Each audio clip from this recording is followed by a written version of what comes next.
Welcome everyone to today's final segment of the e-conference series hosted by the United Nations. It will focus on the private sector and its recovery from the COVID crisis. My name is Didier Trubug. I'm the United Nations Resident Coordinator for Barbados and the Eastern Caribbean countries and territories, and I will be facilitating this panel today. We have with us distinguished keynote speakers and panelists, and I will present them after a few introductory remarks. As you know, the COVID-19 has affected all sectors of society, including the private sector, as many as 1.5 million jobs are at risk in the Caribbean alone, as suggested by ILO. To minimize the impact, particularly on the most vulnerable, many governments have introduced stimulus packages and social protection measures. This is commendable, given in particular the high indebtedness, the low fiscal space, and high unemployment facing Caribbean countries. How long the socio-economic effects of this pandemic last? Well, this will be in part determined by action the private sector take and by the type of partnerships that are going to be built. But we now live in very uncertain times, and the risk of recurrence is indeed pretty high. And there is no one-size-fits-all journey to recovery. We'll have to be guided by informed analysis and risk assessment as we adjust to a new normal. But this transition, we know, will be costly and likely bear most heavily on the MSMEs, which account for around 1/2 of enterprises' GDP and employment in the region. Many of these are dependent on the revitalization of the tourism sector that is to bear, unfortunately, the burden of the COVID crisis. UNDP has been particularly active in providing support to MSMEs in the region, especially to accelerate their transition to digitalization. In a way, it is clear that innovation, but also interdependence and integration are necessary for the Eastern Caribbean private sector to have a sustained recovery. So I'm looking forward to hearing today how the private sector, through its own initiatives and ingenuity, is rebuilding resilience, not just on an individual level as company, but as a whole interconnected economy. And to kick off our discussions today, allow me to identify 4 considerations that could be useful to boost economic recovery of Caribbean economies. First, this crisis presents an opportunity to diversify and develop more resilient private sector through the development of new, greener business models, innovations in service delivery, embracing digital platform and new technologies could be brought to scale, but this would require legal, regulatory, and financial reforms to create an enabling environment. Second, there is room to improve the ease of doing business, as for example, the constraints of getting credit, resolving insolvency, and registering property will slow recovery. So in order to build back better, governments with the support of partners can take concerted actions to remove these barriers across the region. Third is the need to improve access to business development and the financing ecosystem.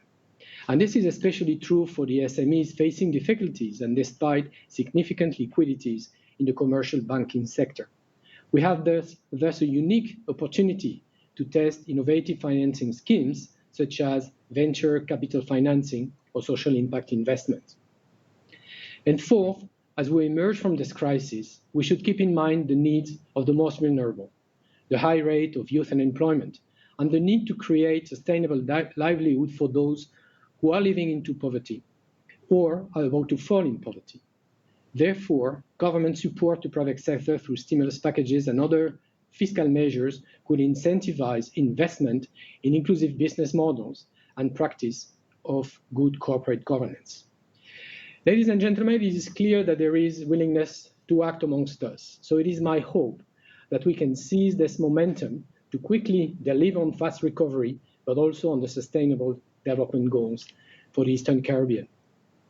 So it's now time to begin with our panel discussion, and I'm very, very pleased to be accompanied by our keynote speaker, the Honorable Alain Chastanet, Prime Minister of St. Lucia, and such a strong panel of business leaders from all corners of the private sector, as well as my colleague, Magdi Martinez-Soliman, the UNDP resident representative.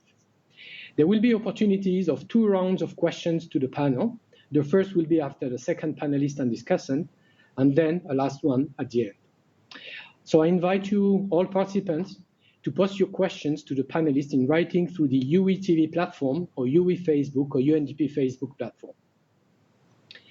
Without further ado, I would like to welcome our keynote speaker, the Honorable Alain Chastanet, Prime Minister of St. Lucia. Prime Minister Chastanet is not only a political leader, but also an entrepreneur. He was elected Prime Minister of St. Lucia in June 2016. He has long been a champion and strong voice for the region on private sector issues and financing. Prior to being Prime Minister, he served as Minister of Tourism and Civil Aviation. St. Lucia has been at the forefront of COVID response. I was one of the first countries reaching 0 case and to reopen its economy. And I know that Prime Minister Chastanet has also led a major stimulus package to help the local economy amid the COVID-19 outbreak. I'm sure he will offer us very insightful perspective on the issues at stake. Welcome, Prime Minister. The floor is yours. Thank you very much, Didier.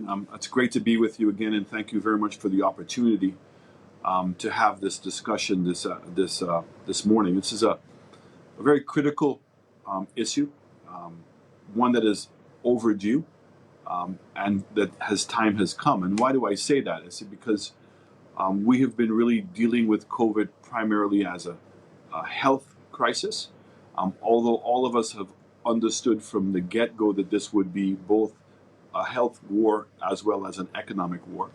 And now as persons are starting to understand COVID and maybe be a little bit less fearful and prepared to now coexist with COVID from a health perspective, it's now bringing to the forefront here at home the economic crisis that we have.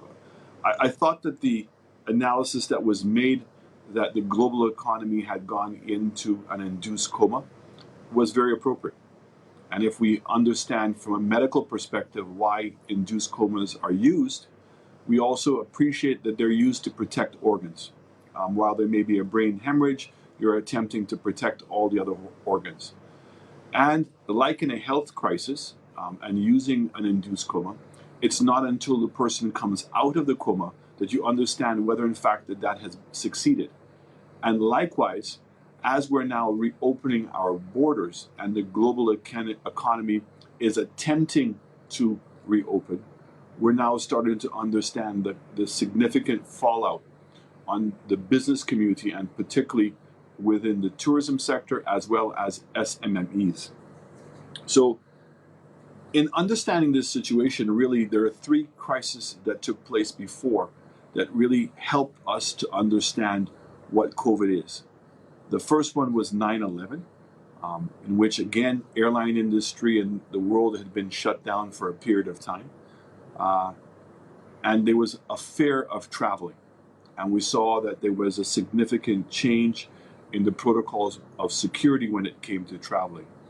And for many years, the airline industry and many of the related industries were recovering. Then we had the financial crisis of 2008 to 2010, again, where we saw a significant global recession and the need to become competitive, and therefore the margins that businesses were enjoying were significantly less. And then the third one really has been climate change.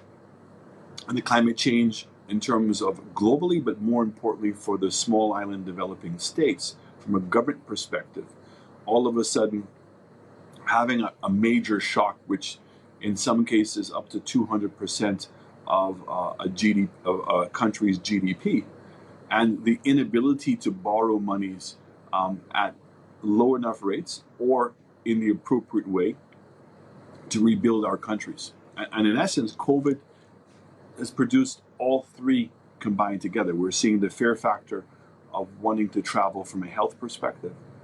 We're clearly seeing that there's going to be a deep recession, and certainly one that's going to require a significant amount of discounting. And then thirdly, from a country's perspective, our countries in the Caribbean don't have the kind of quantitative easing tools that developed countries have. So St. Lucia has borrowed almost 23% of its GDP in the last 2 months in order to fund the budget moving forward. And that's certainly going to be difficult because the IFIs have given us fairly good rates, but the impact on our debt to GDP is going to have an impact on our credit rating. The credit rating in itself, if it's not tempered, could potentially cause even further problems in the government raising monies down the road. So there is a natural progression of what we're seeing. So why is it that this crisis is so difficult to deal with from an economic perspective and more importantly from the business community? Because many of our businesses in this region depend on external economies. And so the governments have found themselves where we cannot control what's taking place externally, having to depend now on our internal economies. And there are not many internal economies or local economies that are sufficiently large enough to maintain the pre-COVID expenditures that we had, meaning the government just cannot generate the tax revenues in order to sustain the size of governments. It is only by having foreign direct investment and by having an export-led growth policy that we can succeed. So even a Trinidad and Tobago that would not normally be perceived in that regard, the cost of fuel certainly has dampened their government revenues quite significantly. And so this has to be a dual approach. Are we to now adjust to the new normal and believe that the external markets that we've had previously are not going to be available to us to the extent that they were before? And then where is that restructuring and rebalancing within your economy, and how soon does that start taking place? And then what's going to be the fallout on your local economy if in fact governments are forced to reduce the size of their platforms? This is a very troubling question because right now the governments are being asked to actually take a leadership role. So here is it, we're having to borrow monies to make up for tax revenue shortfalls, as well as now having to increase the expenditures of government where everything says that you're supposed to contract. But you need to play a role in stimulating your local economy. And we've seen on an immediate basis that construction, maybe the ICT sector, and then hopefully down the road, the development of our small businesses. But how are small businesses going to get off the ground when they themselves have seen a significant loss of market and revenue? The banks themselves now, while very liquid, are giving moratoriums, and their balance sheets by the end of this year are going to look very bad. And therefore, the amount of revenue or investments that they're willing to make are going to be curtailed by their confidence in the economy being able to grow. And the genuine growth of our economies is only going to happen in a significant way when we are able to open up our global markets. Tourism is a very good example of that right now, which we're trying to and struggling with the protocols necessary to open up our markets. We had discussed the idea of having pre-testing. There's only one market that's currently available to us from a tourism perspective, and that's the US market. This is the only market in which persons can travel from the US to the Caribbean and go back to the US without going into quarantine. Sadly, the UK and Canada are the two larger markets. That's not available to us. But testing is not widely available in America. And we're now having to adjust our protocols to do testing on arrival. And now we have, in addition to the tourists coming back, we also have our locals coming back.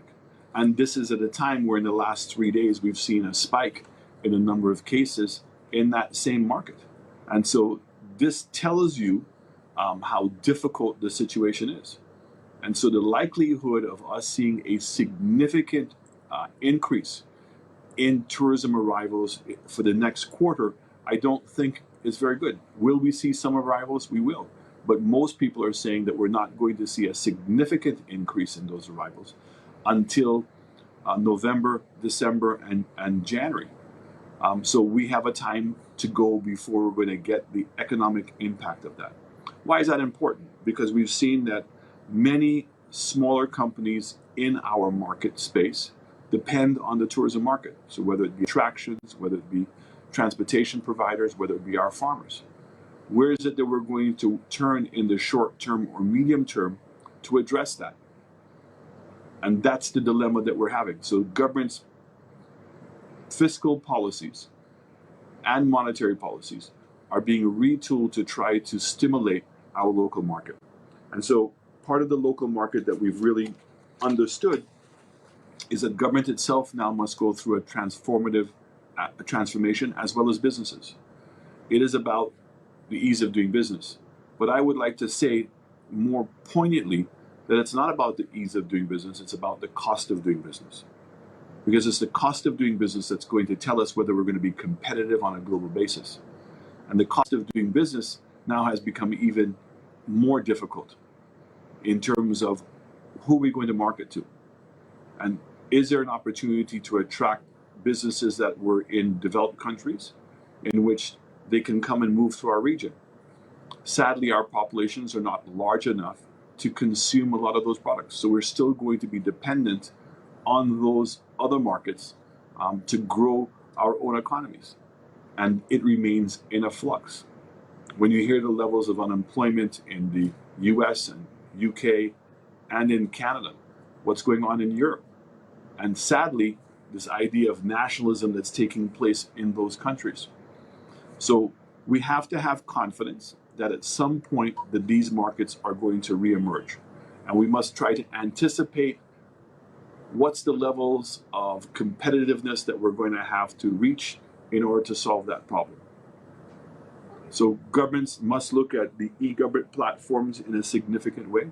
We're going to have to revise and work how we're going to work with the banks. Because as I indicated, the banks are extremely liquid, but sadly don't have confidence, and rightfully so, in terms of which sectors to be able to invest in.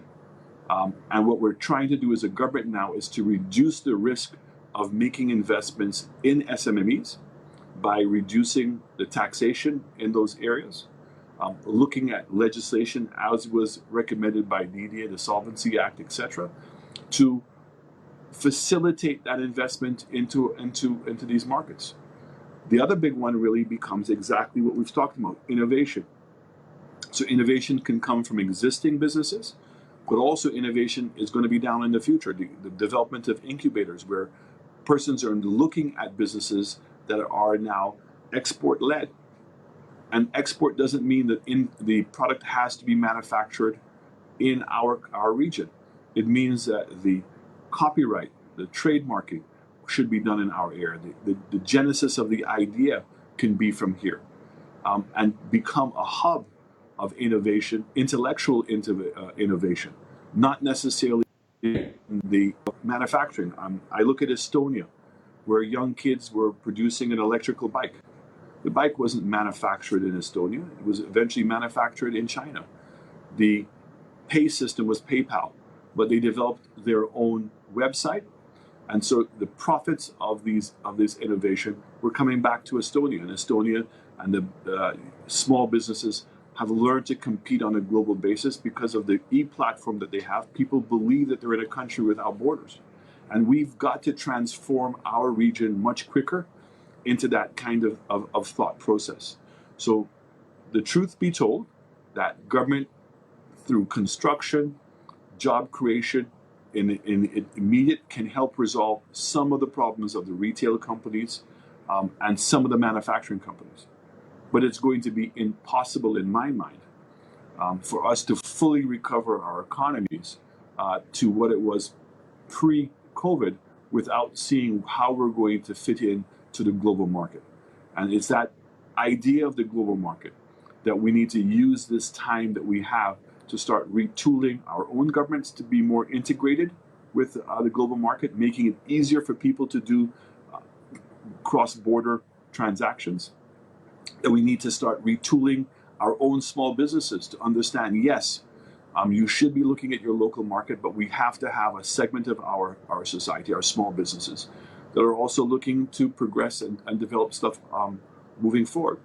The other one that keeps coming up is this idea Are we too dependent on tourism? When you look at the market share that the Caribbean has on global tourism, it's less than 4%. And so there is mathematically the ability for the world to contract, but we can, in absolute terms, grow our market segment. Tourism is one of the areas in which we have a substantial competitive advantage. But what we need to do is to learn that tourism creates a portal for us to get to the rest of the world. All these tourists that are coming to our countries, we need to learn to start marketing them to them while they're in country, developing a brand loyalty from the time that they're here, taking samples of what they like and what they don't like, to determine whether in fact we can reach into the market. So for instance, St. Lucia with our bananas, we've never developed a brand position on our bananas. We have 85,000 British tourists coming here a year. There's 250,000 British tourists going to Barbados. Another 100,000 tourists going, British tourists going to Antigua. And there's over 200,000 cruise ship passengers that come every year just from the UK into the Caribbean. We need to see that as an opportunity, and our small businesses need to see them as the opportunity to, if we can reach out to them and be successful to marketing them, there's a bigger market behind them. Corona Beer became one of the largest beer companies because there's 43 million Americans that travel to Mexico a year. Tequila was one of the lowest liquor brands in the world, and now has become a premium brand because of understanding that connection. And so I think it's time, the time has come, and COVID has put it squarely on the table, that we're going to have to think of things a lot differently. And this idea that we've had where we've seen tourism segmented away from our businesses on a national basis, but deep inside, the two are fully already integrated. We need to take greater advantage of that. So my government is providing several incentives in the short term in terms of job stimulation. We were very lucky that we have several major capital projects, the airport project, hospital, police headquarters, road redevelopments, water projects that we're doing. We're putting an incentive where a contractor can buy 5 lots. We're allowing them to get all of their products duty free and also a tax holiday to get people to agree to build 5 homes at the same time. This way we can start going after some of the smaller businesses. The SMMEs, money is going into the St. Lucia Development Bank from the EU, as well as looking to see if we can reduce taxes and cost to the banks specifically to be lending money to the SMMEs, because this is really where the future is. But the SMEs themselves must recognize that we can focus on the local market for the very short term, but they themselves are going to have to start looking more broadly competing on a global basis. So thank you.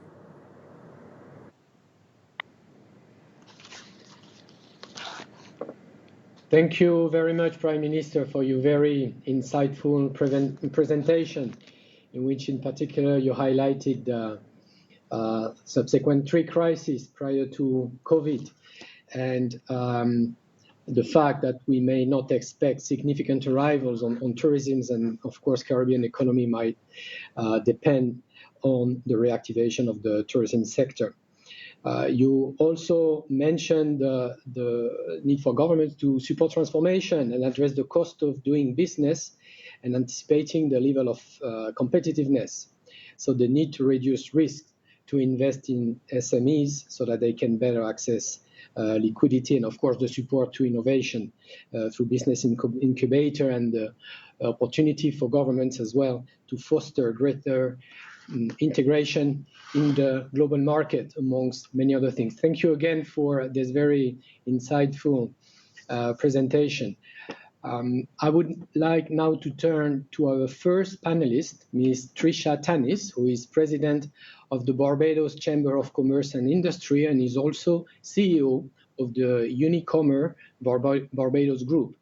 Trisha is a business leader with over 20 years of experience in financial management and corporate governance. She was the first female appointed to that office in the Unicommerce Caribbean and Latin America Group, and is a professionally qualified chartered accountant.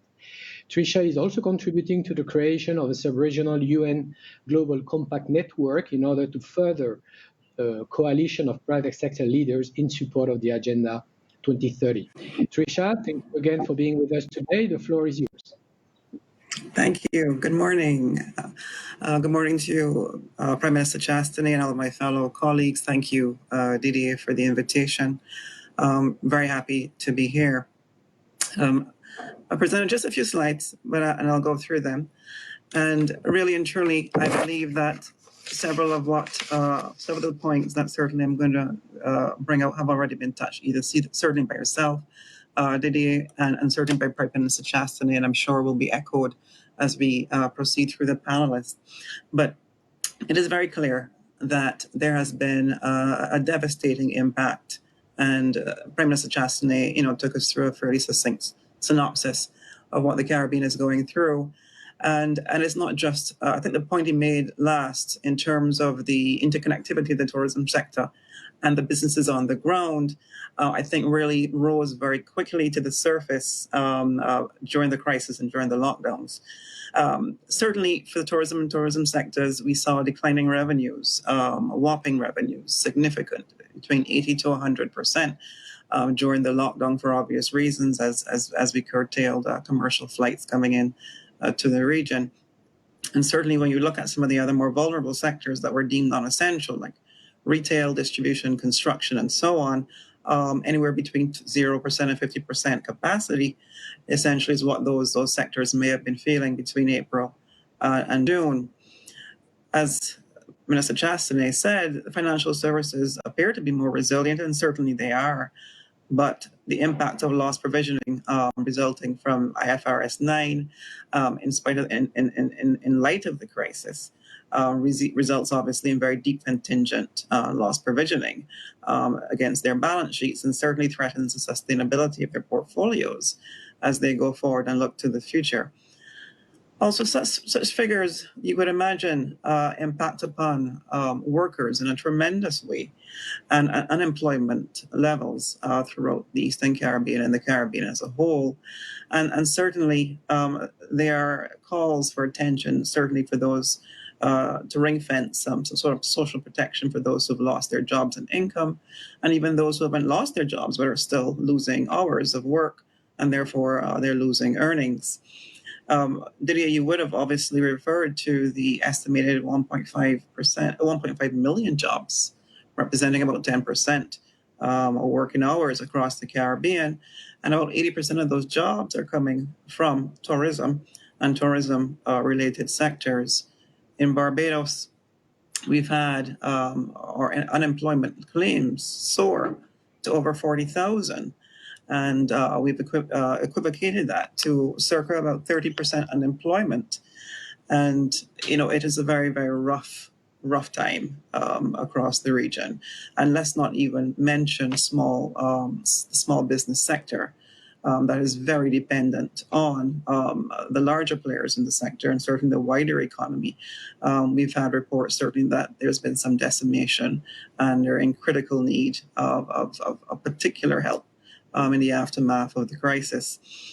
Operating costs, certainly in the private sector, which were already quite high and quite fixed, particularly in the region, are now essentially going to even rise as we struggle with maintaining COVID-19 protocols and the attendant costs and resources that will be needed by the private sector to maintain and to contain the crisis, particularly as we look to reopen our borders to the larger markets, which also happen to be most of the hotspots for the crisis.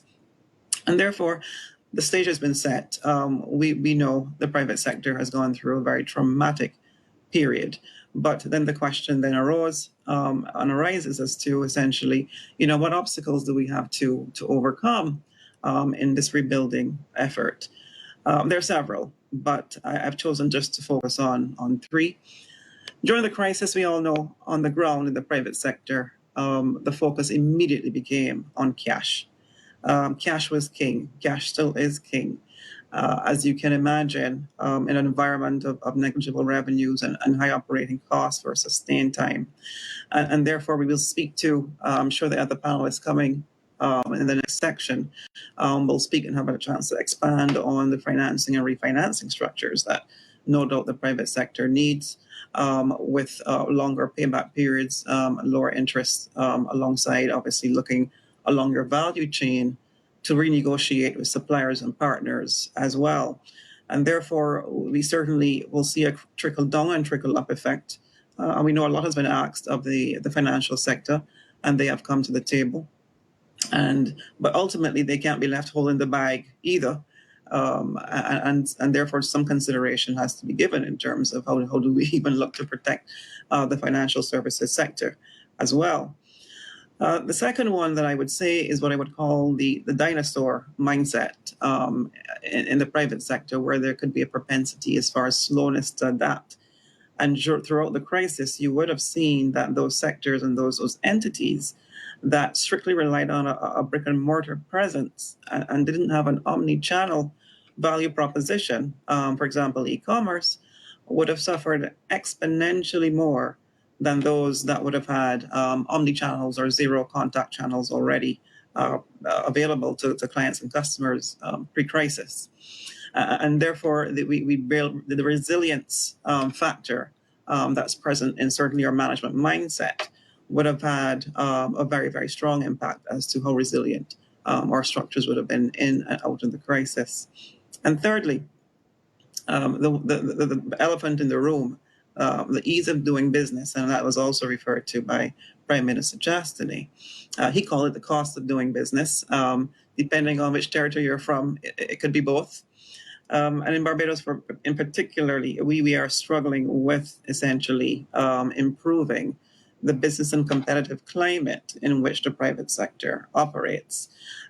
In the recently released survey for 2020 from the World Bank, as far as the International Ease of Doing Business Competitive Index is concerned, in the EC sub-region, we have to congratulate St. Lucia, not because Prime Minister Chastity is our honored guest today, but because they have done remarkably well, being the only country in the EC sub-region that scores within the top 100 of the index. Most of the EC are significantly lagging behind in the ease of doing business. And I believe that's because the deep and meaningful reforms needed to significantly improve the competitive environment across the EC remain elusive and will ultimately cost the region in terms of lost economic and development opportunities, as the bureaucratic inertia that was present before the crisis is now being overwhelmed by the various demands now on government agencies.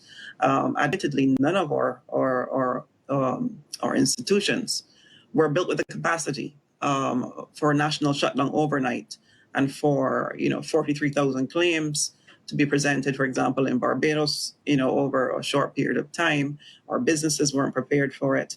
Our labor departments and our labor unions weren't prepared for it. And certainly what we're seeing now is an overwhelming of resources that were already bureaucratic before the crisis. And, one only needs to look, for example, I do have a slide coming up in terms of the ease of doing ranking in the LATAM and the Caribbean sub-region. And certainly if we just took a glance at that slide, you can see very quickly who's leading the pack. And again, we congratulate St. Lucia for being 9th of 32 territories. And you can see where the other territories fall. And we can see the star certainly in the Caribbean region being Jamaica, I think coming at number 4th or so. And we certainly need to now benchmark ourselves in terms of our best-in-class practices, since we have examples of countries that are certainly getting it right in terms of significantly moving the needle and being an attractive, competitive destination that stands on a world stage and is primed and poised to do business and to do business well. The question has been asked in terms of how both the private sector and government can respectively support the recovery phase. And I would say that we can begin on the theme in which I ended, which is on the previous slide, which is the ease of doing business. The environment in which businesses thrive is ripe for improvement, and focus certainly must be placed on the lagging measures that emerge from these annual indices. For example, registering property, getting credit, trading across borders, and insolvency. These are the lagging issues that are keeping essentially the most of our EC colleagues back. Certainly in Barbados, that is also primarily true. And while fiscal stimuli responses by governments across the region, have focused on restarting traditional and well-known sectors, I believe firmly there's also the concurrent need to create innovation hubs, sandbox environments or piloting environments to allow for the creation, at the same time of non-traditional products and services. Thus far, the region and the EC in particular has suffered from monocropism, and that was also referred to by Prime Minister Chastity, an overdependence on a single sector, whether that sector is sugar, whether that sector is spices, whether that sector is bananas, or whether that sector is tourism, as in the case for most of us. And our vulnerability has risen sharply to the surface and now threatens to destroy our economies if we don't seek to rebuild very quickly. And therefore, as we seek to rebuild the traditional sectors, it must be an incubation or a nursery type, as it were, environment. Obviously, actively seeking high impact foreign exchange capacity build-outs, such as, for example, the medicinal marijuana sector, or waste to energy and renewable energy sectors, and of course, the fintech sectors, which will all help to diversify our economies and build resilience into our economic futures. As far as the private sector response, you can expect that we will naturally seek to explore increased efficiencies, which produce tangibly expanded capacity, but at the most affordable cost. The crisis has certainly unearthed a new urgency to automate and to reduce the number of iterations and points of friction between the sector and its stakeholders. And certainly digitization and a seamless interface for front-end and administrative processes will be pursued. And this demand itself will give rise to new service and technology centers. And this will be best developed within the private sector itself. So, for example, WhatsApp has just recently launched their payment ecosystem in Brazil, creating quite a stir. We do have the expansion, for example, of WePay across the Caribbean. We have other digital wallet expansions that will continue with a higher degree of urgency. And certainly we do have a growing movement of regional retail marketplace type propositions, which is where businesses are leveraging other businesses that don't have the same online or capacity or technology that they do. And therefore, they're bringing other businesses on board to their platform and creating, similar to the Amazon model, a centralized marketplace proposition, a one-stop shop, as it were, for Caribbean consumers. Physical limitations and different environments across the region certainly are a challenge. And international trade and logistics, as we see across the first world countries, are becoming more and more nationalistic as these countries look inward and try to obviously survive first. And therefore, ring fencing the region as a trade and logistics hub is certainly a regional survival priority, especially in the area of food security. The question was asked, of course, then, how do we promote an environment where interfirm linkages, certainly between large and small companies, can work together and leverage each other's capacities and resources as part of the rebuilding efforts, and particularly as a catalyst towards helping the SME sector. This is a very critical consideration given the devastating impact the crisis has had, particularly on the small business players. And perhaps a merit system that incentivizes larger businesses based on their percentage of annual business done with the smaller businesses for maybe a tax incentive could also be looked at. And in addition to training support, informal sector support, and then you do have businesses with very large and generous corporate social responsibility funding that can be used to invest back into development funding for these sectors, particularly if there's a value link back to their own business.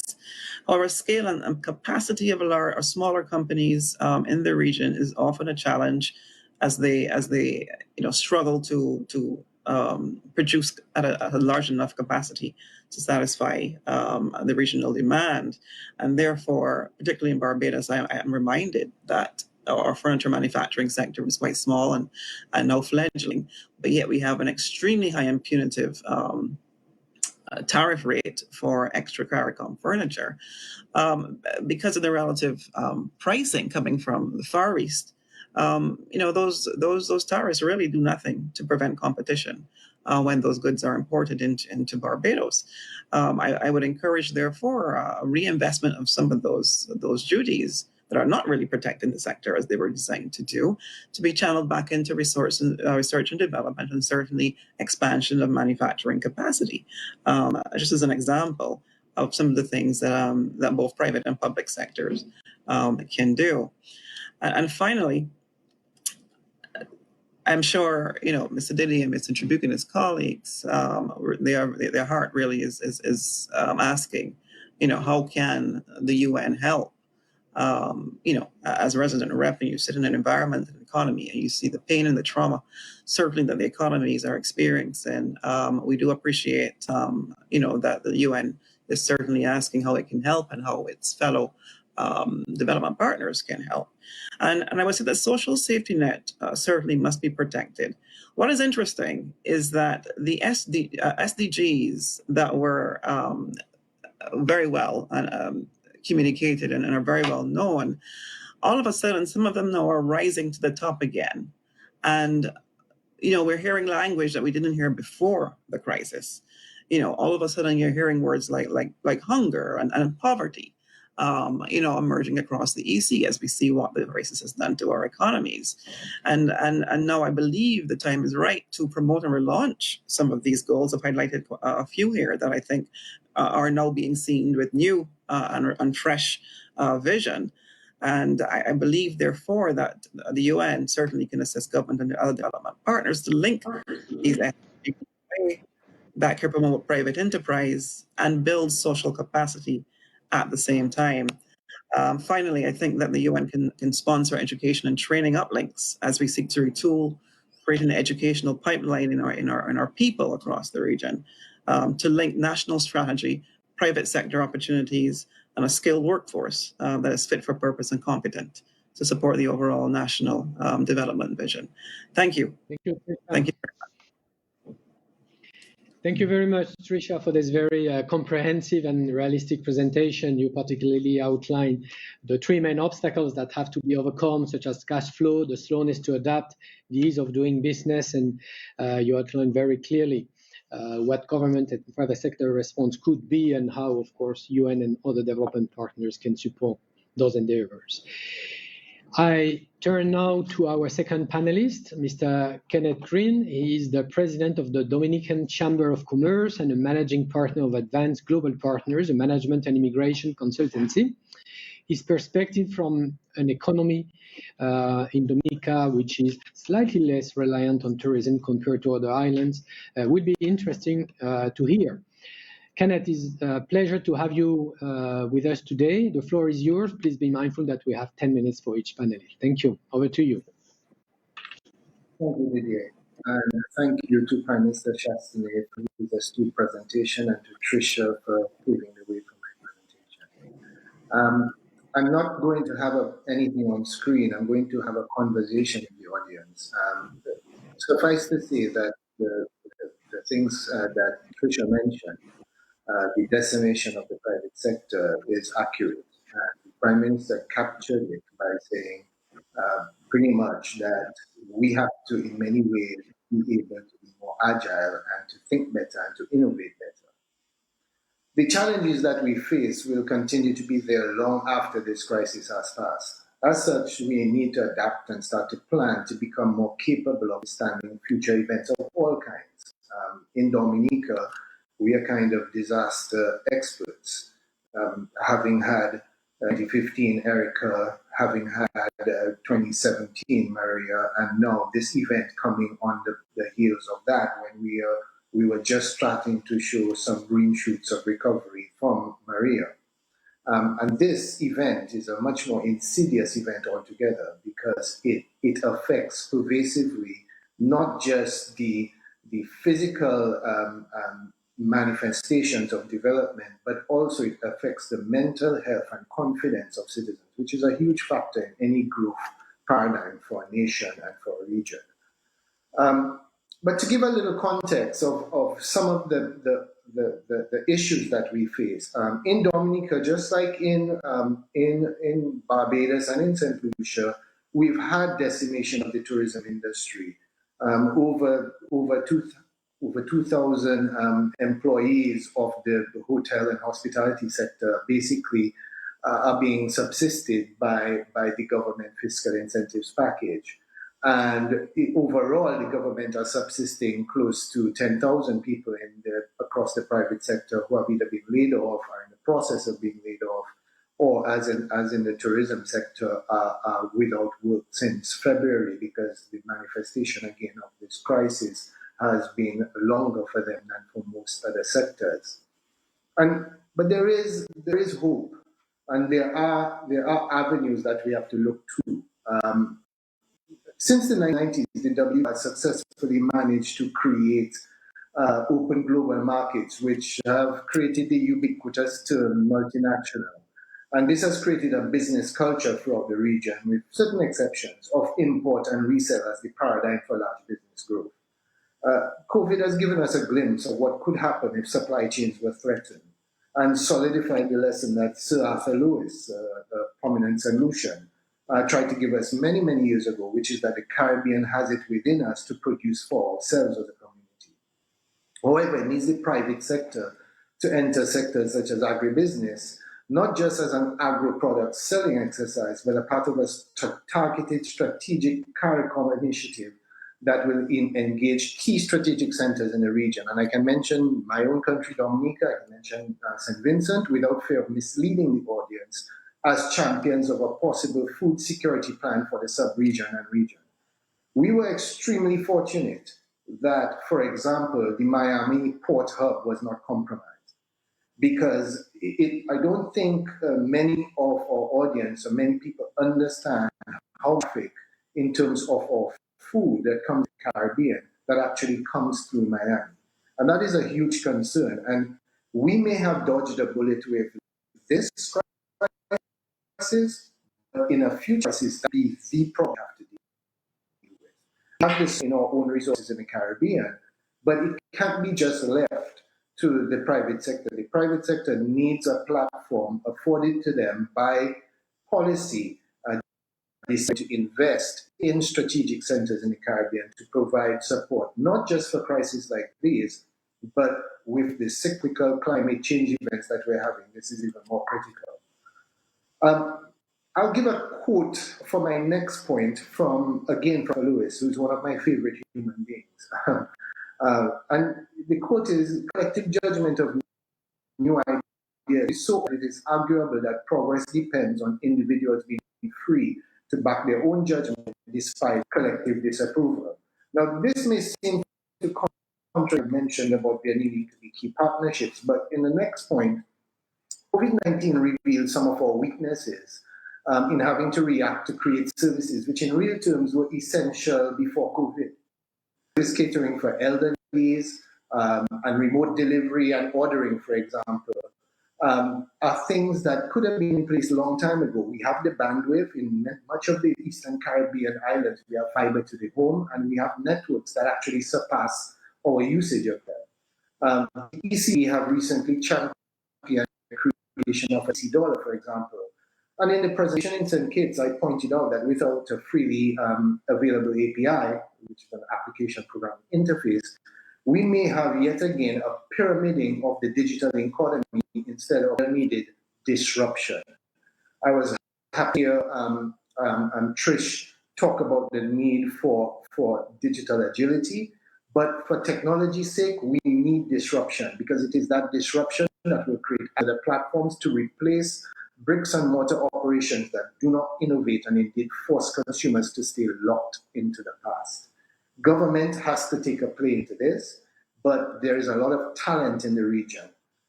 In terms of where we're going to go with this, it has to start from the first brick, and the first brick has to be the education system. But we'll come to that at another point. With regards to the tourism strategy in the Caribbean, even at the micro level, it still primarily caters for the tourists being a WASP, essentially a tourist from North America or the UK, the average white Anglo-Saxon professional. We have an event culture in the Caribbean which has given us a glimpse of a possible future where marketing in the Caribbean for travel is as viable in the Caribbean as it is out. However, it requires the same type of research I'm being willing to carry out in North American and European markets to happen in the region to understand what our markets need to produce more traffic from neighbors who can visit more frequently and consume more freely from our product pool.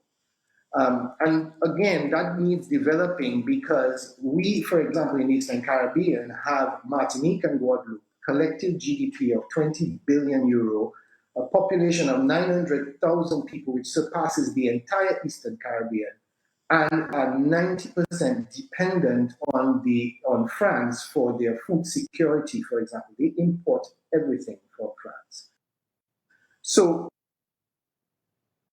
each of us in the private sector have championed the call for full integration of Guadeloupe and Martinique into the OECS. Right now, they, I believe, have an administrative membership, but a crisis like this gives an opportunity for the OECS and CARICOM to go to the table again with France to effectively champion the cause of greater food security for Martinique and Guadeloupe through the integration in the rest of the Caribbean. And this then provides for us a platform for our agricultural producing nations like Dominica to be able to access those markets and be able to provide mitigation factors for them and greater revenue for us. We also need to plan more actively with the public sector rather than simply lobbying just in time as a reaction. The challenges we face, whether they be climate change, offshore financial targeting, banking de-risking, product dumping, energy independence, and health protocols, are challenges we all face in a common manner. It is important that the private sector is given more active representation at negotiations held between CARICOM or individual governments with other trade groupings, such as the EU, the African Union, the UK, and the US, as well as the WTO and the World Bank and OECD. Quite frankly, we are stakeholders who the government need to carry the baton. And the more we cannot carry the baton, the more dependence there is on government. And I'm sure Prime Minister Chastanet would agree that government wants to do less, not more. The other platform I believe we have as an opportunity is that the Caribbean has rightfully earned and adopted the mantle unofficially as a zone of peace. And we'd like to keep it so. We can also adopt the mantle of health, which helps to brand our marketing, not just for tourism, for every other activity. But it will take the same diligence applied to reacting again to shocks like this. And I'd like to congratulate the Prime Minister, as well as all of the other governments in the Caribbean, for being at the forefront of applying a relatively unified and strong response that was built around following protocols and ensuring that it put people before profits first. Before an economy must grow, the people must be able to actually be healthy. And so that's fine. But the truth is, whilst pandemics and other health crises can be absorbed in the business as usual function of large populations, in our populations, the combination of constant migration flows, low birth rates, and high rates of NCDs pose serious threats to business continuity, governance, and growth. Again, we must look at COVID to use a model for this for our health monitoring in general, and to be able to use technology to assist in managing the health profiles of our citizens across the region. I mentioned earlier about the deeper integration in the French Caribbean. This is going to be needing a deliberate commercial transport policy that would be a fillip for trade and industry. Despite the numbers that I've just mentioned, and Prime Minister Chastanet would give credence to this, we still have such an important channel, even in its nascent phase that it is right now, dependent primarily lone wolf traders and hucksters. That is no longer tenable. This may mean that we have to be able to take a concerted approach with a number of new private sector players or existing private sector players to be able to represent the case along with the public officials to the French, because it is for them a criticality. They've noted, and I've had recent discussions with the Martinique Chamber of Commerce, and they've noted their level of vulnerability because of their dependency on France being so far away, whilst we close by with better figures for health and with availability of food can assist their priorities. I appreciate the Prime Minister talking about IP. It has been for too long that there has not been a common IP office or a trademark office for the entire Caribbean that allows one point of starting and ending the process. Many years ago, we did some branding exercise, and we had to go to 20 different countries to register a brand. That's untenable. And if there's anything that can say we're not ready for doing business in an agile manner, that case in point is one. And we can get better, and we should get better. We have to look at also the other factor in tourism. I mentioned earlier that we come back to it. And, the Grenadian economist Michael Julian once commented in a forum that it would take 250 families annually coming to live in an average OECS island, in most cases, the revenue from the entire tourism industry. I think what we've seen, not just amongst the Caribbean diaspora, but also amongst people who are looking over the world for a safe, peaceful, and healthy place to now call home, we have to also adjust our profile as individual countries and also as Caribbean to buff up about the fact that we are able to manage crises like this and to go from it. Because it is in having a more resilient population, not resilient from the point of being able to withstand these shocks, but to have a more diverse population, diaspora, retirees, people who from other cultures who want to settle and live in the Caribbean should be welcomed, because as I mentioned earlier, across the region, migration and population. Earlier on, Trish talked about or was it the Prime Minister? I believe it was the Prime Minister talking about the banks being averse to risk. Understandable. I think, though, that at a time like this, at a time when the OECS governments have, through the ECCB, reduced base rate, that base rate should be given across to the population. It is not being extended enough. The moratoriums are good, but the moratoriums are really a deferment. The bill still needs to get paid. What we are looking for better business activity and for homeowners and for people who want to now start to become homeowners and to get into construction, is need to be dropped to recognize the step that the Eastern Caribbean governments made in offering it this place. And lastly, I've come from the VC world in the past, and I think that there is an opportunity, if the banks are not willing to take the risk, to work closely with entrepreneurs who are willing to take on the risk and have lower interest rates afforded so that they can actually go into venture capital regions enterprise. Thank you very much. I know time is compressed. Thank you very much, Kenneth, for your complete presentation, and particularly for reminding us about the importance of mental health and psychosocial, as well as food security as a means to diversify economies and increase resilience. I would like now to, before we move on to the Q&A, to invite our discussant, Mr. Randy Graham. He's the CEO of Massey United Insurance. Randy may comment on the previous keynote speaker and panelist intervention and tell us how COVID-19 has affected the insurance sector, but also at the same time, what steps have been taken to support affected business. Over to you, Randy.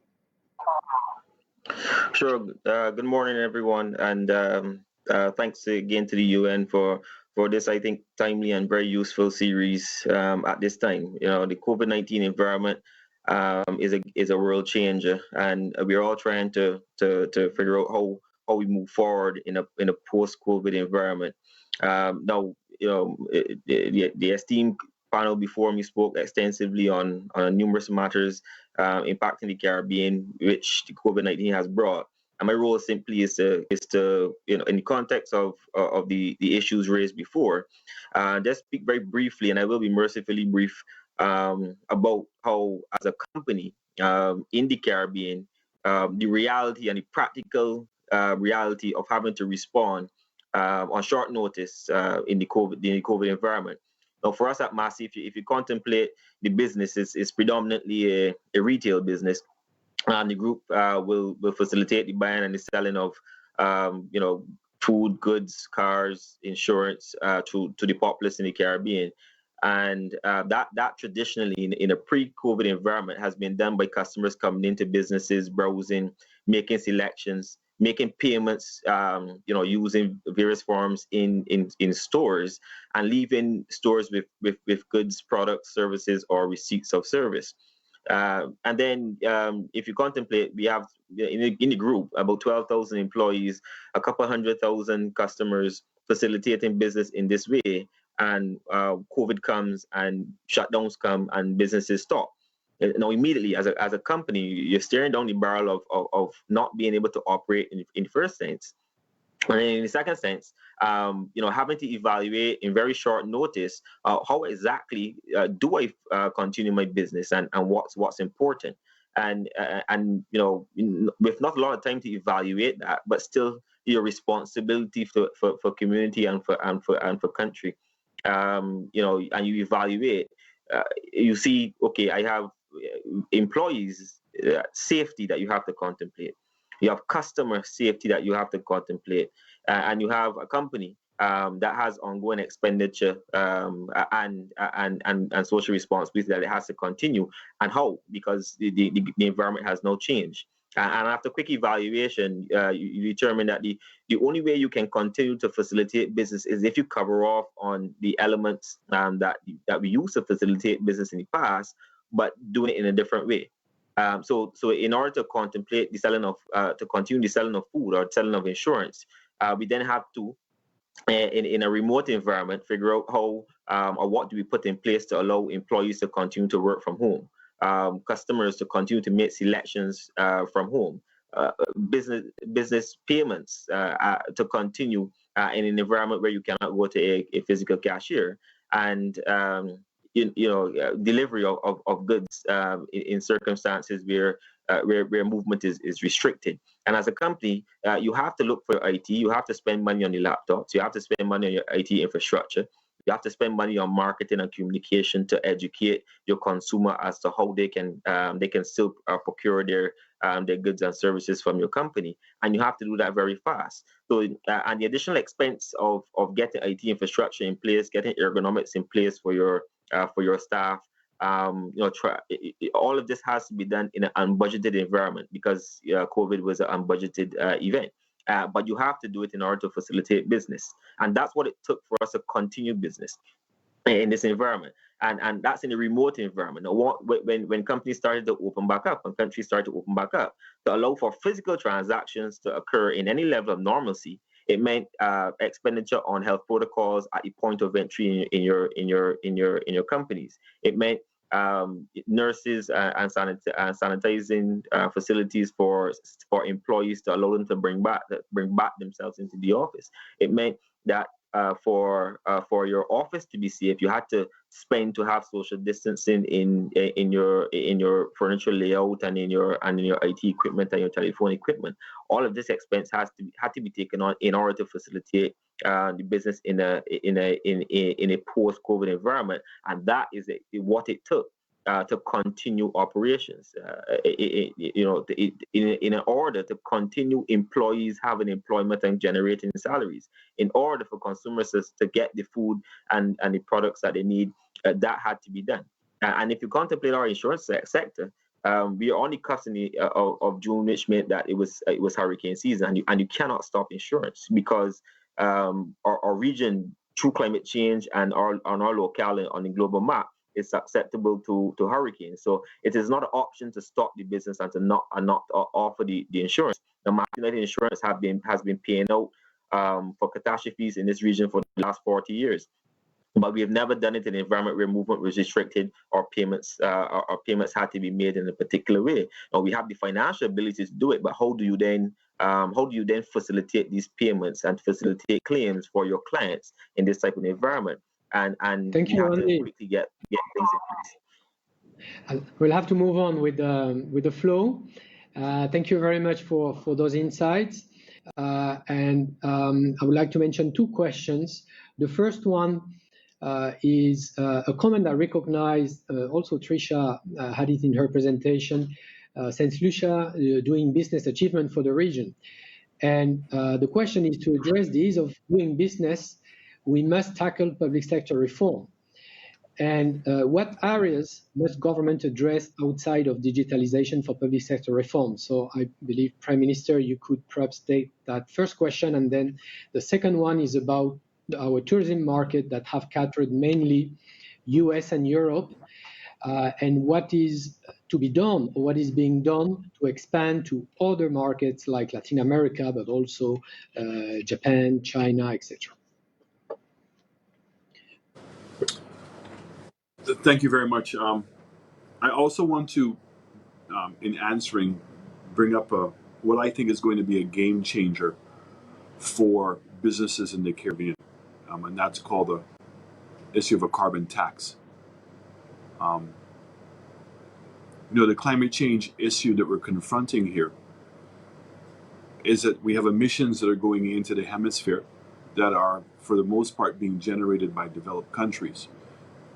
The emissions don't stay and impact the hemisphere of who the emitter is exclusively. Those emissions go into the global hemisphere and therefore are having an impact on us in this region. And sadly, despite all the evidence, we've not been able to develop a mechanism to compensate the countries, i.e. the small island developing states, for something that they have zero control over. The Paris Accord brought the elephant into the room, but sadly, the urgency that's needed to resolve the issue is not there. Recent discussions have brought up this idea of a carbon tax. And why do I think that this carbon tax is going to be a game changer? All of a sudden, a tomato, as an example, that we're importing from Miami, now may not be that competitive from a price perspective, and all of a sudden our farmers can compete. The value of an organic tomato, there is no value from most of the customers in our region. And so therefore, the volume that we need to make this competitive isn't happening from a local domestic perspective. Agro-processing, I agree with the speaker from Dominica. Agro-processing is the hugest opportunity of creating products. The question is it to be led by the government or to be led by the private sector? Putting mangoes and golden apples and all kinds of fruits into a concentrate, because to compete on the fresh produce side, we're not going to be competitive. But all of a sudden, if you make it into a concentrate, it now can influence sodas, it can influence ice cream and a lot of products afterwards, then there may be some opportunities, and particularly if it's branded appropriately as being like a Starbucks coffee versus a Denny's coffee, that there's an opportunity. We must understand that we're only going to be successful with premium brands and not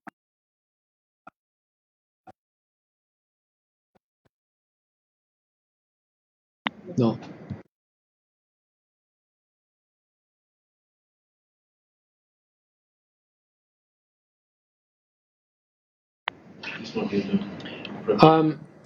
I think we Am I lost you back? for a second. Yes, you're back. You're Yes. back. Yes. Okay. So a carbon tax all of a sudden is going to level the playing field significantly. The other thing that I want to address, which is what you've asked a question with regards to um, diversifying our markets in tourism, it's critical mass.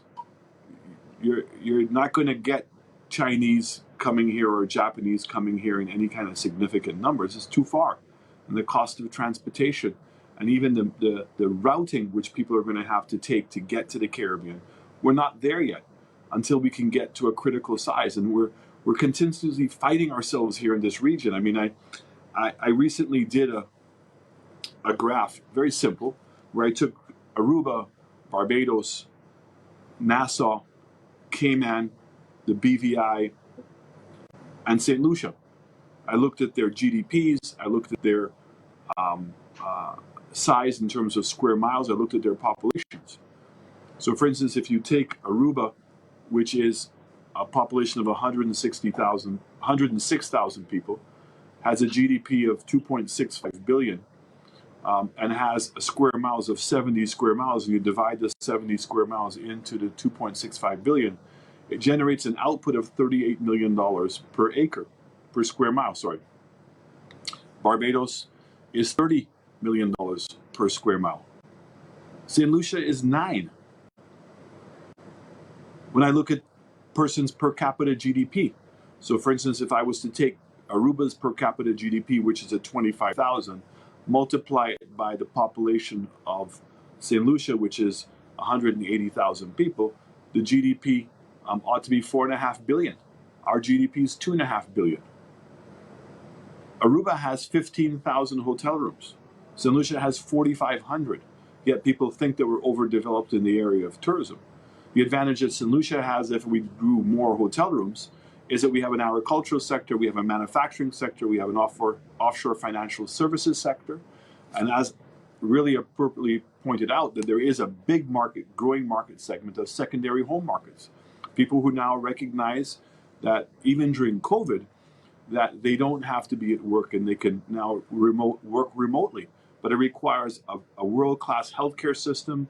It requires a very good educational system, so IBC schools. It requires transportation. It requires broadband width, and it requires an educated and a competitive workforce in order to attract those people. So Cayman and Bermuda, the BVI, the Bahamas have been really global leaders in that regard, and there is, I think, a growing opportunity for us to be able to do that. So I want to say that we have to be careful where we don't oversimplify processes.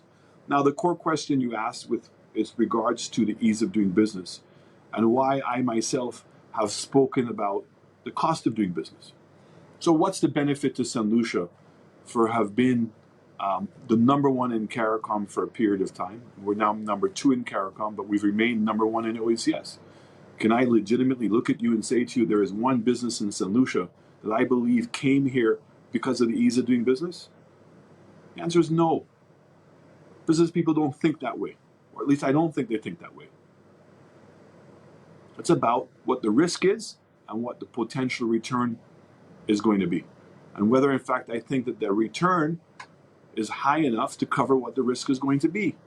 And what's that? It's cost of doing business. If I look at our cost in the OECS region for a kilowatt hour of electricity, how do you overcome that cost? Trinidad is 5 cents a kilowatt hour. We're 38 to 40 cents a kilowatt hour. The cost of wages, because we're fixed to a US currency compared to that of a Jamaica or a Trinidad or a Mexico or Dominican Republic. The cost of bringing a container from Miami to St. Lucia is $4,500. And then we go through a process where it takes over 2 days for that container to get off the dock into your yard. And then we have to pay a customs broker overtime that we're still paying for fictitious stevedores.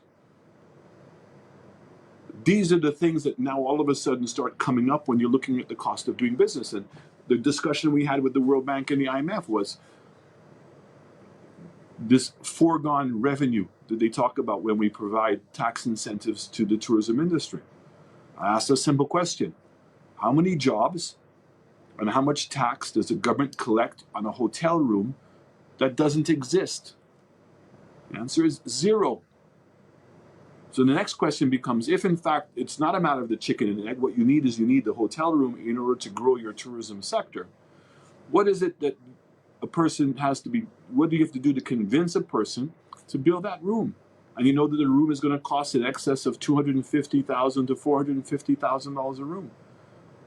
People are investing in Mexico and the Dominican Republic and getting 100% return on their investment within 4 years. They have hotels in the Caribbean, in the Eastern Caribbean, the English-speaking Caribbean, that never see a return on their investment. I won't embarrass any of my colleagues and to point out the multitude of examples here in St. Lucia, in Barbados, in Trinidad, in Dominica, where they've never made a return on that investment. And yet we want to grow the industry. So COVID has put squarely on the table that we need to collectively work together and figure out how we're going to reduce the cost of doing business in the Caribbean. That we're going to have to recognize simply because of our size, sadly, we're going to have a big industry. Because that big industry needs to be the singular industry in many ways for us to be competitive. This is the last example I would like to share with you. It's a very good example. It was a Jamaican gentleman who moved to Cayman with his wife. His wife got a job. He couldn't get a job. And he remembered his mother's recipe for a rum cake. And so he produced a rum cake, and it's known as Tortuga rum cake. And he produced it for one hotel. He did that for a while, and it was successful. And then it went to multiple hotels in Cayman. And then long before the internet, he started doing mail order businesses. You know, the business people that were coming into Cayman were ordering the cake, and he was delivering it for people's birthdays and Christmases, etc. And then he got into the duty-free market here in the Caribbean, and now he's in the duty-free market globally. What's the point here? Is that by using tourism as a porthole in which he was very dependent in the early stages of his business on one hotel and then the Cayman tourism and then Caribbean tourism and now a global market. And he's become independent. He no longer, whatever happens in Cayman's tourism, he's still going to succeed. And there are a multitude of examples of companies that have now come through that portal and they themselves have become major industries. And I'm always reminded that one thing that every single big business has in the world, doesn't matter where it was, they all started small. So we're not disadvantaged in any way in being able to start up the next big company. And that company starting in our countries, there will always be a certain level of loyalty that brand and that company will have to our region. Sandals is a very good example. Started off with a 48-room hotel at the end of a runway.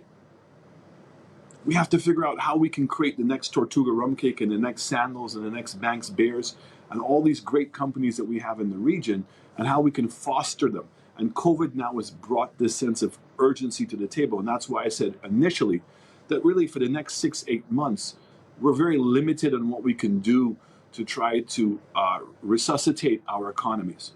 The governments are going to have to continue to run deficit governments. The governments are going to have to continue to find ways to create immediate job creations, and which may need spending on their part.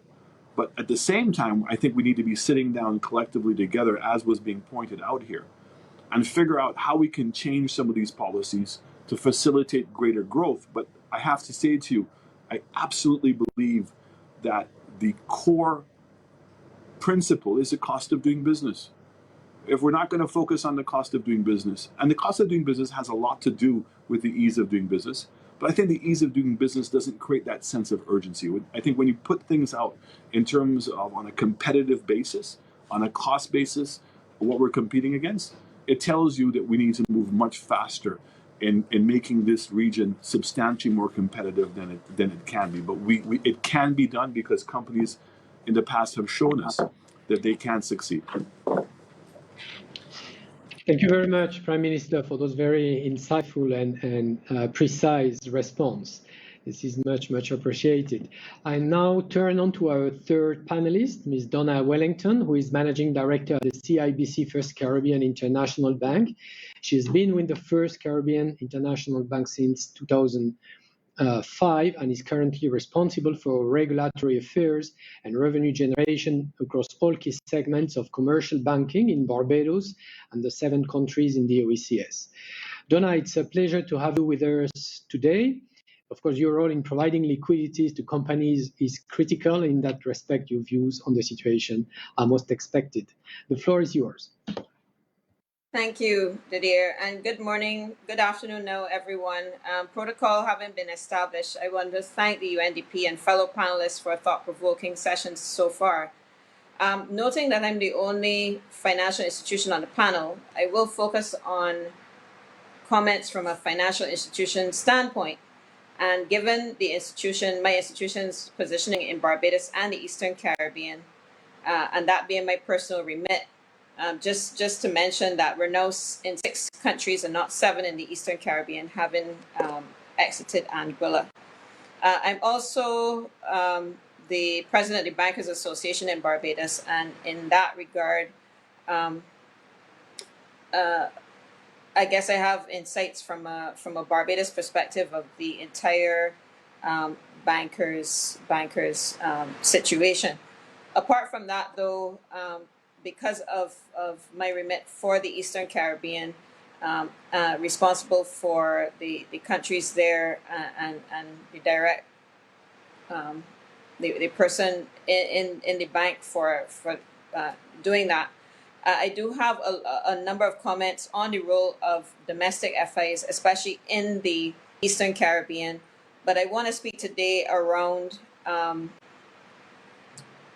what we are what we are doing, some comments on the role of financial institutions for the consumer, being the individual, for businesses, and also for governments, because we do have that role across the entire landscape, and the challenges that we face as financial institutions supporting these entities, the support that we've provided, and recommendations, especially to governments in this situation. I believe the panel so far has done an excellent job in speaking about the issues that the private sector has been facing, and so I'm going to be pretty laser focused on what we're doing as financial institutions. So for the consumer, we recognize that consumers have are facing a very uncertain future. In the Eastern Caribbean, we have, for the most part, apart from Dominica, I would say, and St. Vincent, a really great impact. Tourism is greatly impacting the GDP of our countries, and we certainly have there's a when tourism is impacted, everything is impacted in most of our jurisdictions. And so consumers who, even if they don't work in the tourism industry, are facing an uncertain future as long as tourism does not return. What we recognize, especially in Barbados here, and I'm certain it's true for most of the other territories as well, that aren't as diversified or are diversified away from tourism.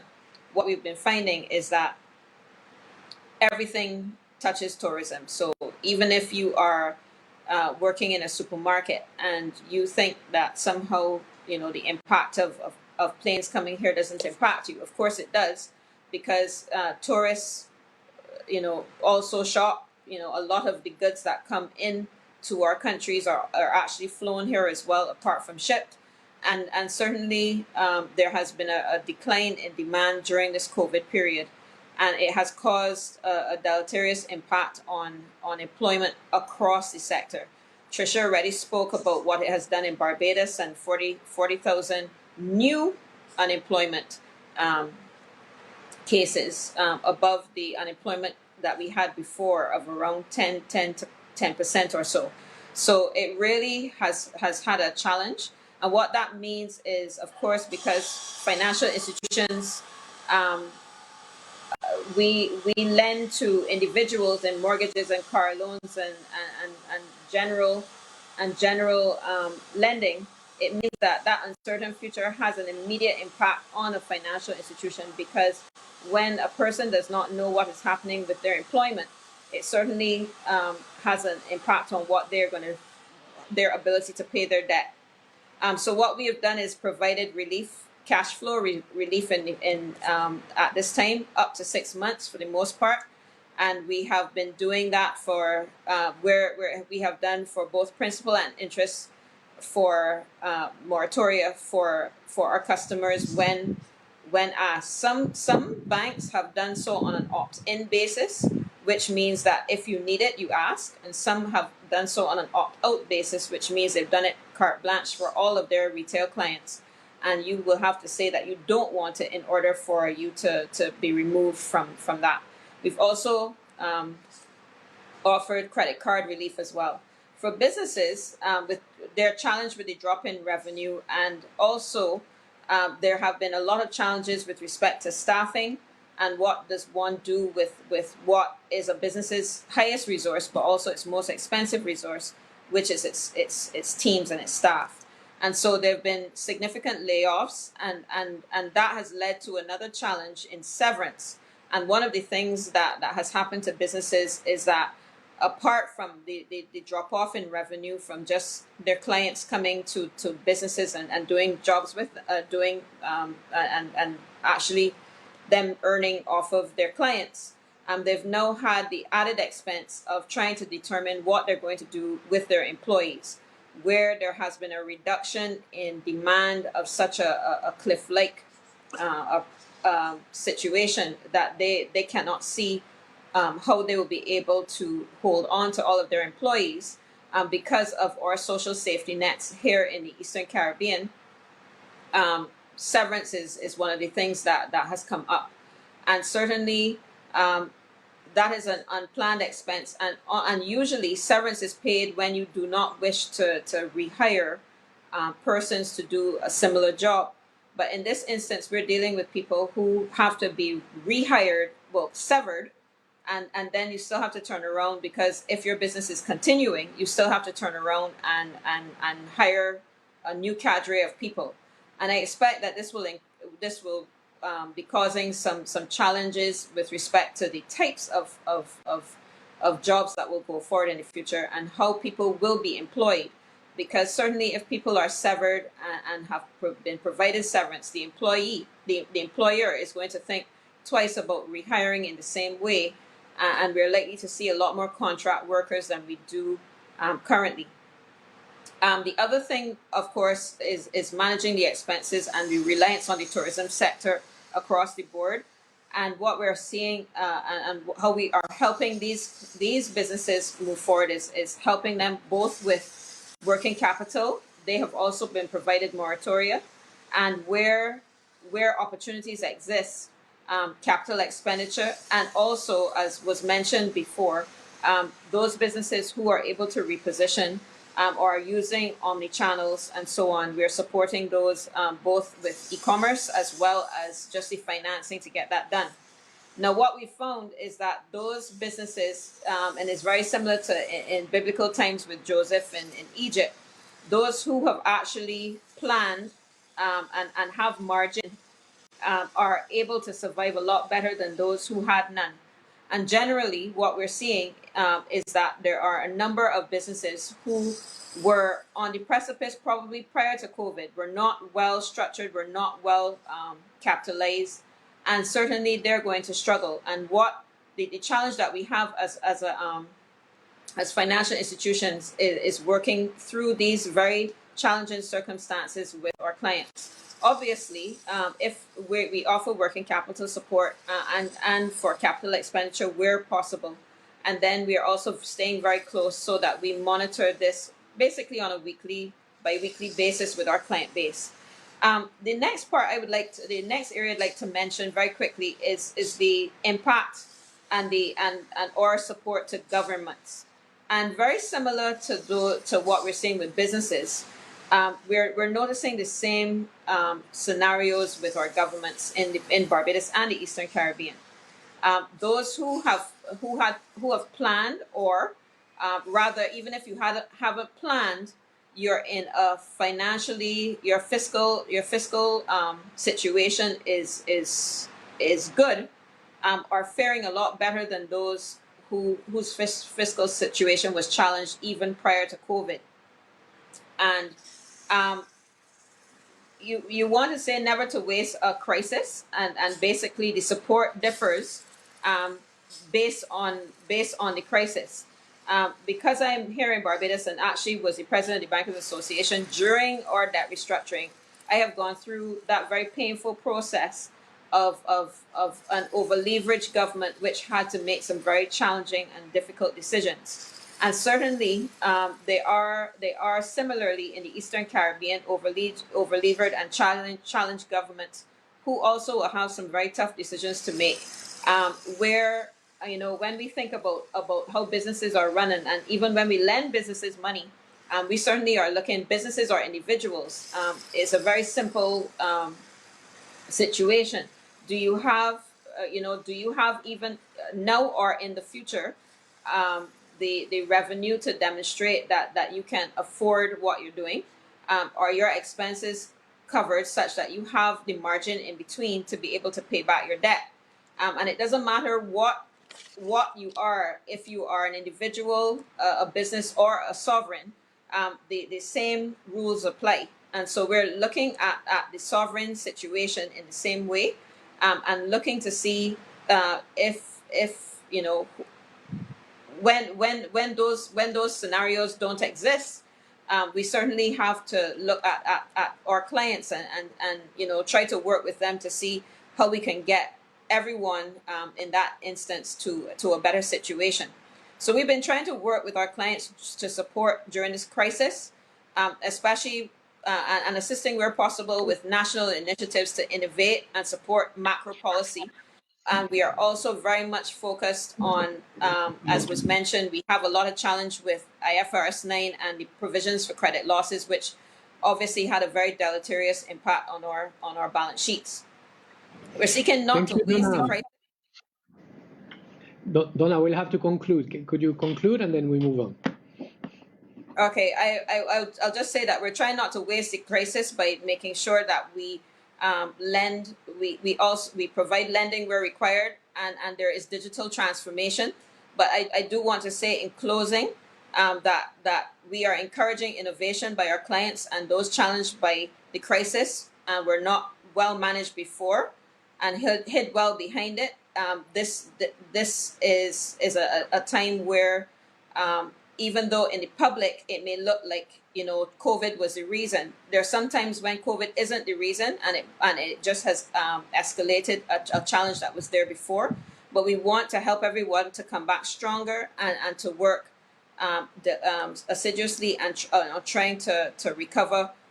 But we know that there are going to be some folks that are not going to be able to come through this. But we want a stronger society, and we want clients in all sectors to do well. And when they do well, we do well. So we wish to support all. And thank you for your comments.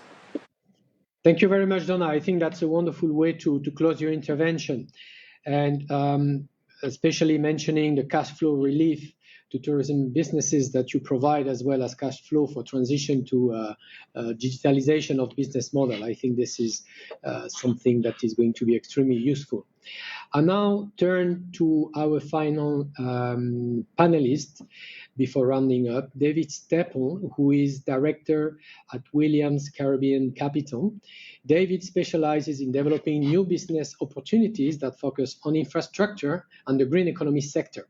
He has led the way in introducing public-private partnerships to Barbados and non-recourse project financing structure in the region. David has also been involved in our first roundtable on private sector at the UN to create that coalition of business leaders in support of the Agenda 2030. So I have no doubt he will bring very insightful dimensions to this debate. David, it's a pleasure to have you with us today. The floor is yours. Thank you, Didier. I'm really excited to do this today. It's been fascinating to listen to the Prime Minister and to all my fellow panelists. I want to start out a little bit differently, though, today. The New York Times has been pushing respond, reopen, reset as their mantra as to how we deal with COVID. The UN and the Caribbean, I believe, have a much better approach, which has been relief, restructuring, and recovery. Because I do believe it's a recovery and not a reopening. I think there are tremendous opportunities and tremendous challenges that has been talked about. I want to focus on restructuring because I think that's what the private sector needs to do. For too long in the Caribbean, the private sector has been too closely held, the ownership. We need to develop the private sector that focuses on sustainability, that focuses on openness, that focuses on widespread ownership. It was mentioned earlier by Mr. Green, Sir Arthur Lewis, the great economist. One of the things that he pushed in his early career was import substitution, which has gone completely out of fashion and out of phase in all economic development. I actually believe that the COVID pandemic, the tragedy, both on a health level, on a social level, and on an economic level, provides some really unique opportunities for us. And I think in a couple of sectors, agriculture and energy in particular, where we are so dependent, as has been discussed, on importing all our goods, we can create import substitution. And I think part of that has to do with innovative finance. So, for example, Didier mentioned earlier sustainable finance or social impact financing. We have tried to do that through our green energy bonds, and we think there's a tremendous opportunity here to create local ownership. Within Barbados alone, it's been estimated there's somewhere between $3 and $6 or $7 billion in liquidity in our financial systems. We need to mobilize those. We need to have that liquidity applied to particularly renewable energy, where we then own those assets. Those assets are locally owned in the Caribbean, and they give us the opportunity to reduce the importation of foreign oil, to reduce the importation of diesel generator sets, because the assets that we put in for renewable energy are 20 to 30-year assets. So it's a tremendous opportunity here to mobilize that local capital for local ownership to spread. The private sector has a bad reputation. Capitalism is under attack all around the world. And in some cases, it's justified. In many cases, it's not. It's a misunderstanding of what it is that motivates and the incentives that are provided. So as Prime Minister Chastanet said, we have to provide the right incentives. We have to provide an environment where people are encouraged to invest, where they're encouraged to share that investment. So again, back to the green energy bonds, back to the local ownership. We believe there is a tremendous opportunity here. Small scale agriculture. If you think about it, if your uncle owns the tomato farm next door, you're going to buy tomatoes from him rather than import them from Miami. So that this increasing local ownership, increasing the opportunity to develop sustainable businesses, both in the agriculture sector and the renewable energy sector, and primarily also goes into tourism and all sorts of other things. But those are the two areas where I think there's great opportunity as a result of the COVID finance. So we've looked at this opportunity very differently. We are not in the tourism business. How do you fill the hole that tourism, hopefully the short-term disappearance of tourism has created? And as, again, Prime Minister Chastanet says, how do you reduce the cost of doing business? Energy, food are two of the biggest users of our foreign exchange in the Caribbean. They're two of the areas where we can recoup and recapture that opportunity to move forward. We're looking at, for example, a green energy park in Barbados now, which would be a large biomass and waste to energy project. That project will end up being owned locally, by and large. And we hope to put it on the stock market so that there is broad local ownership, not just through the insurance companies or the pension funds, which are important. They're looking for good investment opportunities, but also through the opportunity for individuals to buy those shares. So we see this opportunity within the COVID disaster to help deliver on the Sustainable Development Goals of the UN, particularly in terms of employment, in terms of renewable energy, in terms of climate, all these areas that are so important, and through the creation of sustainable companies with broad local ownership, which then gives people the confidence, gives them cash flow, and it gives us the ability to trade amongst ourselves. I mean, the dream of CARICOM has been around since the Treaty of Chaguaramas in 1976. It's important, but this now, I think there is a unique opportunity for us to really take advantage of the need and the understanding that the world probably is not going to operate the way it did before. And some of that is good. So, time for reflection, times for family.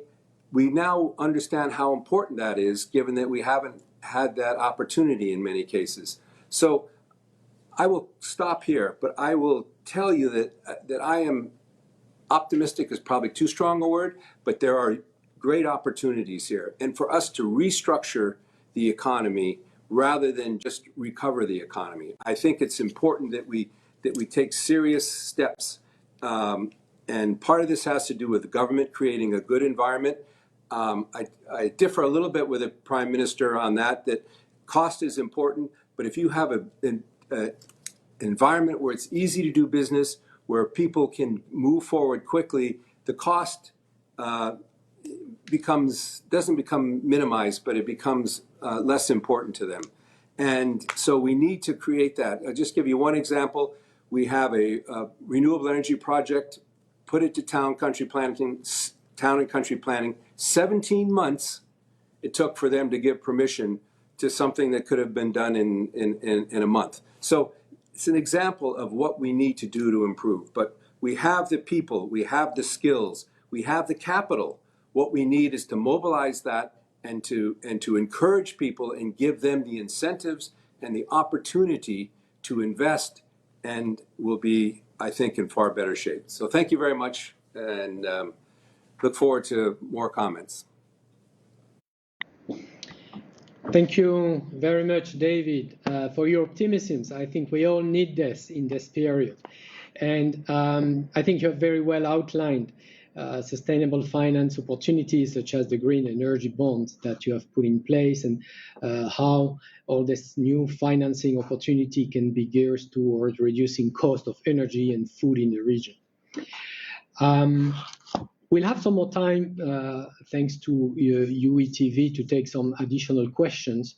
But right now, I'm pleased to invite my colleague, Magdi Martinez-Soliman. He's the resident representative of UNDP for Barbados and the Eastern Caribbean. So please, Magdi, take the floor to Magdi will round up the discussions from today's panel and also offer some reflections on all 5 panels that have taken place over the past 3 weeks. And UNDP is one of our agencies that is working intensively with the MSMEs in all Barbados and OECS countries to support their recovery. Over to you, Magdi. Thank you very much, RC, and I'd like to thank Prime Minister Chastanet, all the panelists of today, and all the panelists of the last 5 sessions, the last 4 sessions, including this one, 3 international financial institutions, 4 bilateral development partners at the level of ambassadors and chiefs of development cooperation, 5 business executives, yourselves, 6 UN leaders, and 7 very senior government officials, including prime ministers and premiers, and notably Prime Minister Chastanet, who have debated the impact, the solutions, the exit strategies, and the future after this crisis, because of course there is a future. Thanks to UE TV, we had over 10,000 viewers and counting. The figures of today will still need to be added. I don't have time to render the most salient points of our distinguished 30 panelists, counting the contributions of today's closing session. I'd like to pick up one point that Mr. David Staples just said. I don't know if you know this, but Saratha Lewis was actually the first assistant administrator of UNDP's ancestor, which was then called the Special Fund. And I very much want to claim import substitution, which is not only not out of fashion, but coming back in great force. And several of the discussions that we had pointed to that new dynamic in the economy, more based on the domestic sector, relying more on local value chains and so forth. All the discussions have been educated and enlightening and brought some of the structural problems of the Caribbean back to the fore. Chronic, even if improving indebtedness, what the Prime Minister just said, that governments will have to continue running a debt or a deficit operation.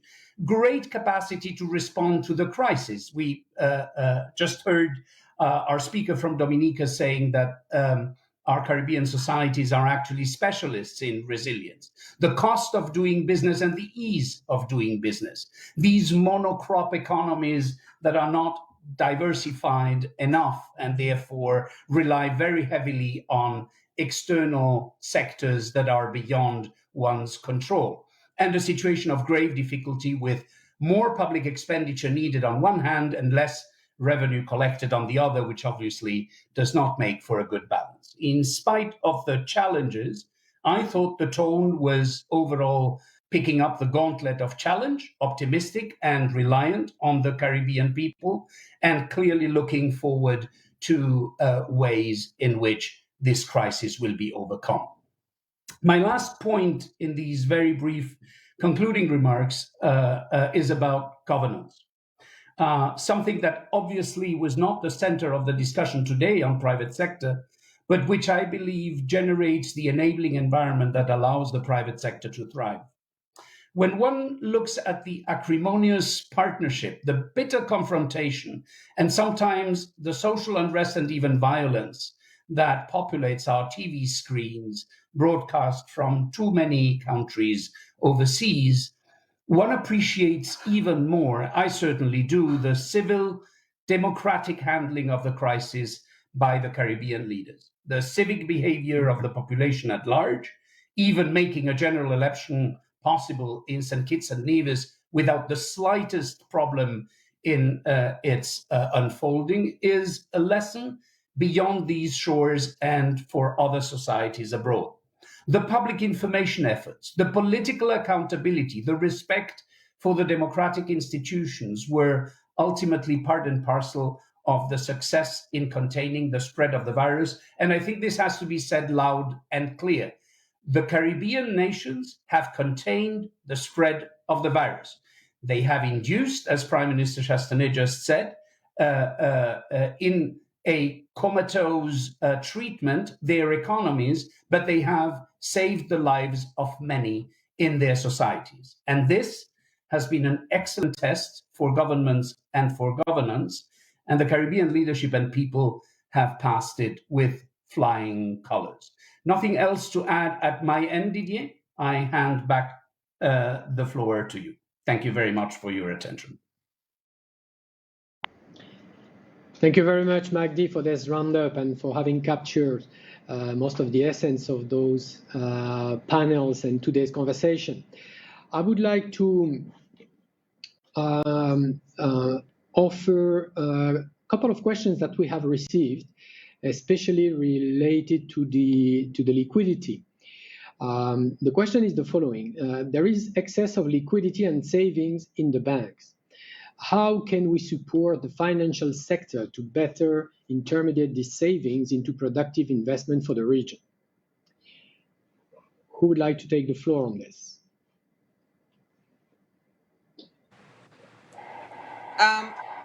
I think there's a general challenge with respect to people's view of liquidity in the banks. There's this view that it can leave and go somewhere else. And the thing is, what you want to do is deploy it rather than get it out, because you're never going to get it out of a bank, because we generally have closed monetary systems, and our currency is not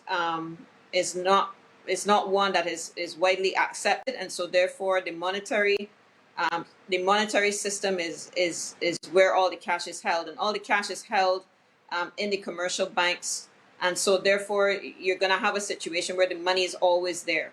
What you want is higher loan to deposits, and that has very much to do with demand.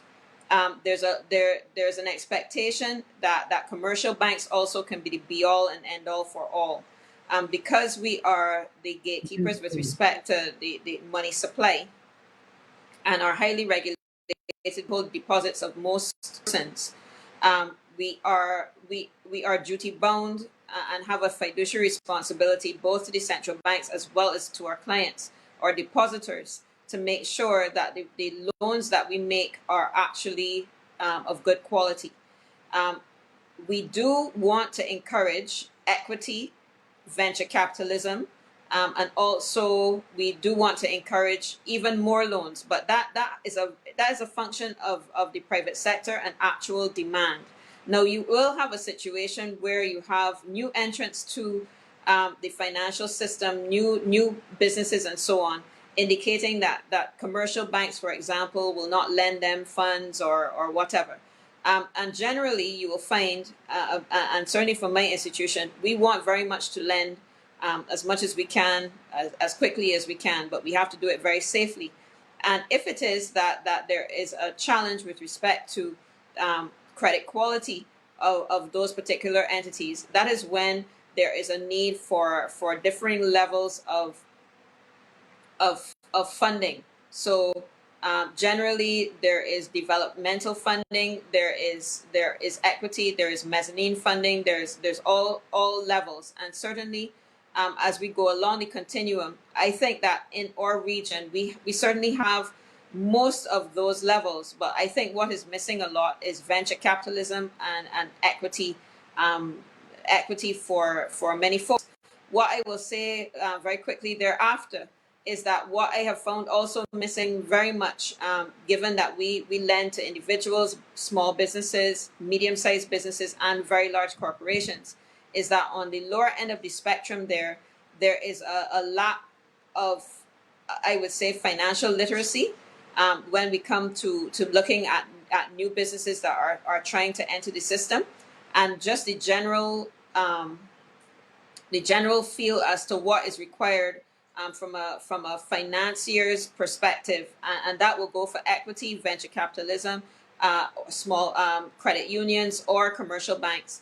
Everyone needs financial detail, and that is what we find challenging. And this is something that I think even the UNDP, in terms of its support for financial literacy, it needs to be of great concern to everyone, and something that we all work towards. Thank you very much, Donna. I would like to pass last question, and that's the following. It is often said that the private sector do not have enough finance to make the necessary investment, yet many private sector businesses have minimal stakeholders or are family owned. How can we encourage businesses to be more willing and open to average investors?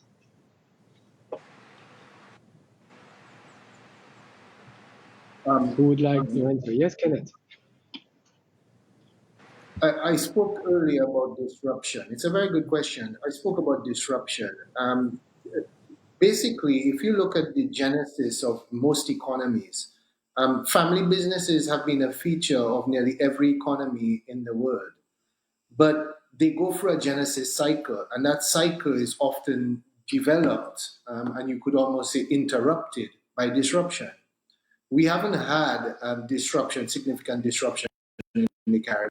And you can only kind of disruption by giving a more liberal approach to technology, to the opening up of the digital economy, as I mentioned earlier about the Eastern Caribbean Central Bank, and its piloting of a digital currency. Because the truth is, the more agile you make the economy, the more you make the need for the proponents within the economy to be agile.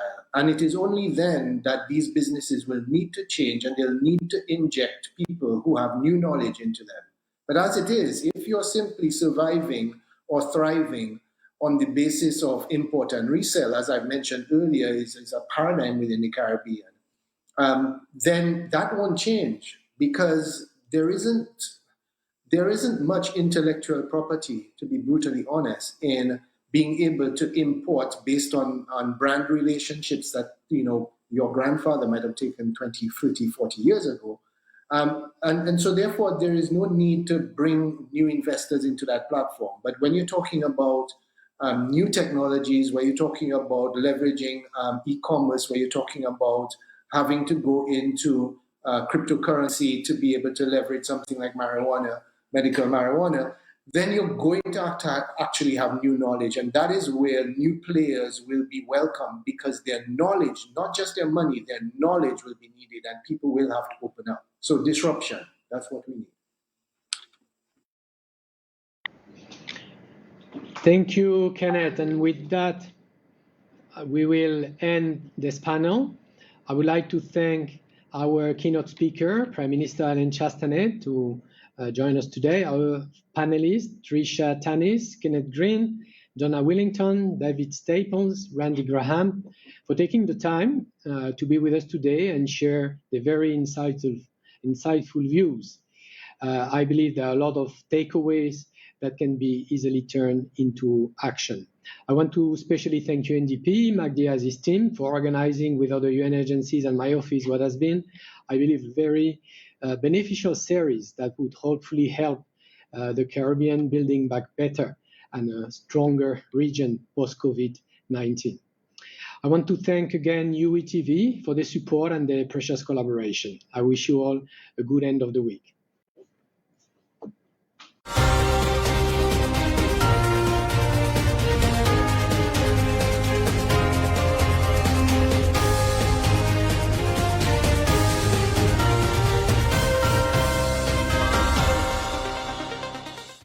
Thank you for watching. We hope you enjoyed this program. Remember, you can watch this and all our programs on our website, www.uitv.org,